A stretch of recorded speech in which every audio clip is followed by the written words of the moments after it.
आपके सामने रिव्यू करेंगे वॉर 2 का।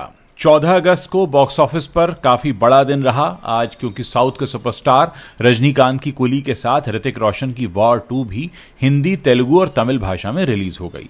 वॉर 2 में ऋतिक रोशन एक बार फिर से अपने पुराने किरदार मेजर कबीर के तौर पर वापसी करते नजर आए। आप जानते हैं कि वॉर 2019 की सबसे ज्यादा कमाई करने वाली फिल्मों में से एक थी, जबकि ये वाईआरएफ की जो स्पाई यूनिवर्स है उसकी छठी फिल्म है वॉर 2। फिल्म में ऋतिक रोशन के अलावा जूनियर एनटीआर और कियारा आडवाणी लीड रोल में हैं। इस फिल्म को यशराज फिल्म्स ने बनाया है, जबकि अयान मुखर्जी ने इसे निर्देशित किया है।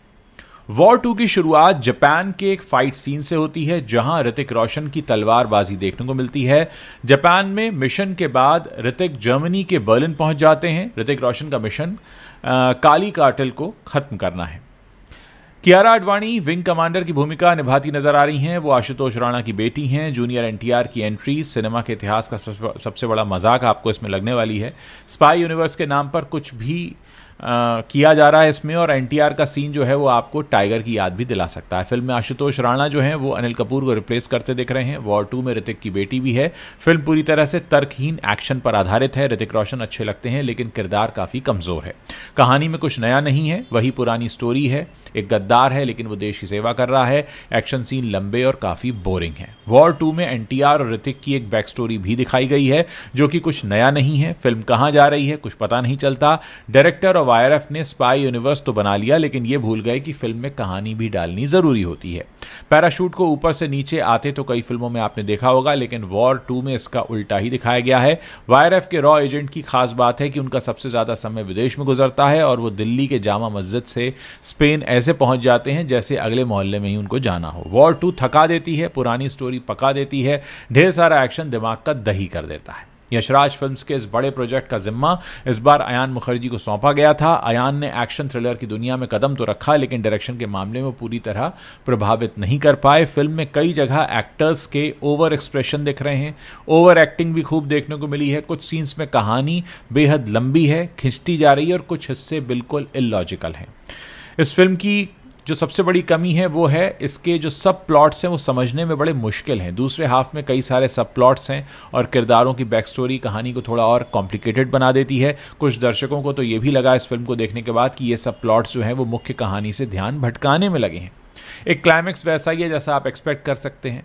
हालांकि क्लाइमैक्स में काफ़ी एक्शन है, लेकिन कहानी का अंत कुछ हद तक वैसा ही है जैसा आपको पहले से पता होता है। कुछ दर्शकों ने इसे वॉर और पठान जैसे क्लाइमैक्स की तुलना में बहुत कम प्रभावशाली भी माना है। सहायक किरदारों का इस्तेमाल भी बहुत कम किया गया है। आयुष शर्मा और ऐश्वर्या रजनीकांत जैसे किरदारों को स्क्रीन पर टाइम देने की ज़रूरत थी या गहराई देने की ज़रूरत थी, वो नहीं दी गई है। उनके किरदार कहानी में महत्वपूर्ण है, लेकिन उनकी बैक स्टोरी पूरी तरह से स्टैब्लिश नहीं होती है। फिल्म काफ़ी लंबी भी है, लगभग 2 घंटे 50 मिनट की फिल्म है। कुछ दर्शकों को बहुत लंबी लग रही है, खासतौर पर दूसरे हाफ में कुछ दृश्यों को छोटा किया जा सकता था। कुल मिलाकर वॉर 2 बहुत लंबी फिल्म है, जो ना तो एंटरटेन करती है, ना ही सितारों का इसमें सही इस्तेमाल है। डायरेक्शन बेहद कमज़ोर है, स्टोरी सदियों पुरानी है, एक्टिंग बहुत एवरेज है, और सबसे बड़ी बात यह है कि एनटीआर को इसमें कुछ करने का मौका ही नहीं मिला है। और इस फिल्म को देखने वाले लोग ये भी कहेंगे कि स्पाई यूनिवर्स की अगर सबसे कमजोर फिल्म वाईआरएफ ने बनाई है तो वो यही वॉर 2 है। और ऋतिक रोशन कई जगह पर खुद को रिपीट कर रहे हैं, वो एक जैसे एक्सप्रेशन दे रहे हैं। यानी जितनी उम्मीद थी वॉर 2 से, ऋतिक रोशन से, कि एक बहुत बड़ा सरप्राइज हो सकता है एनटीआर का आना, बॉलीवुड में डेब्यू कर रहे हैं, तमाम तरह की बातें थी, बहुत सारा हाइप दिया गया। आप जानते ही हैं वाईआरएफ जब फिल्म लेकर आता है तो बड़ी बड़ी बातें करता है, लेकिन अफसोस ये कि उन बड़ी बड़ी बातों के आगे ये फिल्म पूरी तरीके से गड्ढे में जाती हुई लग रही है। इसकी एडवांस ओपनिंग जो हुई थी, एडवांस ओपनिंग बुकिंग जो हुई थी, वो भी उतनी अच्छी नहीं हुई है। थिएटर्स खाली पड़े हैं, यानी कुल मिलाकर ये फिल्म क्रैश होकर गड्ढे में जाती दिख रही है। हालांकि कल से ऋतिक रोशन और जूनियर एनटीआर एक बात को रिपीट कर रहे हैं कि हमारी फिल्म के स्पॉयलर्स मत देना। मैंने इस रिव्यू में कोई स्पॉयलर नहीं दिया है, लेकिन ये फिल्म जो है अपने आप में आपका मूड स्पॉइल करने के लिए काफ़ी है। इसलिए अगर आप वाकई कुछ ना कर रहे हो, बहुत लंबा वीकेंड है, बहुत सारी छुट्टियां हैं, आपको कुछ तो करना है, तो आप जाकर देख सकते हैं, लेकिन बहुत उम्मीद लेकर मत जाइएगा। मैं अपने रिव्यू में कभी भी नहीं कहता कि आप फिल्म देखने ना जाएं, बिल्कुल जाएं। वाईआरएफ ने फिल्म बनाई है, सैकड़ों करोड़ रुपए खर्च किए, और अगर आपको लगता है कि सैकड़ों करोड़ रुपए खर्च करके भी कैसे एक बकवास फिल्म बनाई जाती है, तो आप जाकर वॉर 2 को देख सकते हैं, आपको अंदाज़ा हो जाएगा। बहुत दुख होता है जब इस तरह से रिसोर्सेज का गलत इस्तेमाल हो, इतने सारे पैसे खर्च हों, बड़ी बड़ी बातें हों, सालों की मेहनत हो और फिर नतीजा निकले ज़ीरो अंडा। और कहीं ना कहीं देश की जनता को पहले से ही अंदाज़ा हो गया था और बहुत सही समय चुना है कुली को रिलीज़ करने का रजनीकांत ने। हम अपने अगले वीडियो में उस पर भी बात करेंगे, लेकिन निश्चित तौर पर वॉर 2 जो है वो निराश करती है। ज़्यादातर दर्शकों की भी अगर आप प्रतिक्रिया इंटरनेट पर पढ़ेंगे तो इसी तरीके की प्रतिक्रियाएं आई हुई हैं। मैं चाहूँगा कि अगर आपने इस फिल्म को देख लिया है तो आप भी अपनी जो रिएक्शन है या आपका जो भी रिव्यू है वो हमारे साथ साझा करें, और हम जानना चाहते हैं कि आपको इस फिल्म में क्या अच्छा लगा और क्या अच्छा नहीं लगा। कुल मिलाकर इस फिल्म में संभावनाएं बहुत थीं। अयान मुखर्जी जैसे डायरेक्टर थे, ऋतिक रोशन और जूनियर एनटीआर, एक बहुत बड़ा प्रोजेक्ट। आजकल फिल्में नहीं प्रोजेक्ट बनती हैं, आजकल बड़े बड़े नाम बिकते हैं, बड़े बड़े पोस्टर पे जब बड़े स्टार होते हैं तो लोगों की उम्मीदें भी और बढ़ जाती हैं। आने वाले समय में हमारे साथ होने भी यही वाला है कि फिल्म कितनी कामयाब है, ये हमें इस तरह से बताया जाएगा कि भाई फला फिल्म ने इतना पैसा कमाया है। लेकिन पैसा कमाने के साथ साथ एक और चीज़ होती है, उसको कहते हैं दिल जीतना, दर्शकों के दिल में रहना और दर्शकों को अपना बना लेना।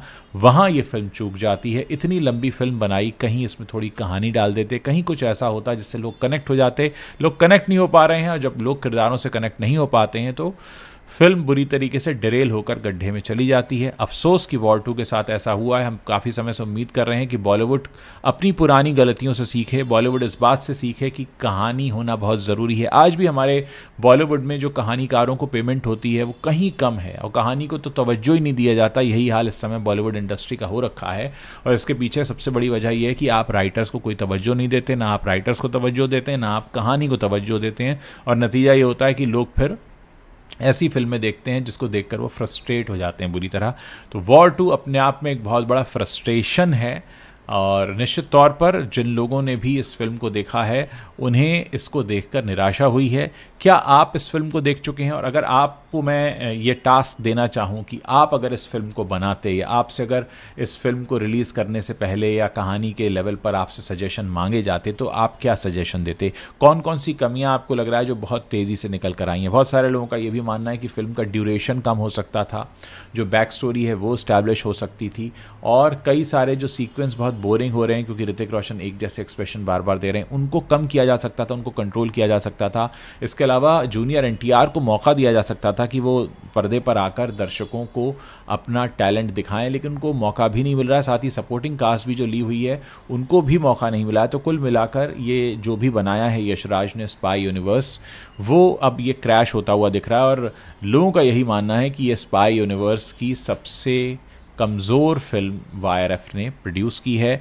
ऋतिक रोशन, जूनियर एनटीआर बहुत 2 दिनों से लगे हुए थे कि भाई इस फिल्म को के स्पॉयलर्स आप ना दें, लेकिन सबसे बड़ी बात यह कि इस फिल्म ने रिलीज़ होकर बहुत सारे लोगों का मूड ही स्पॉइल कर दिया है।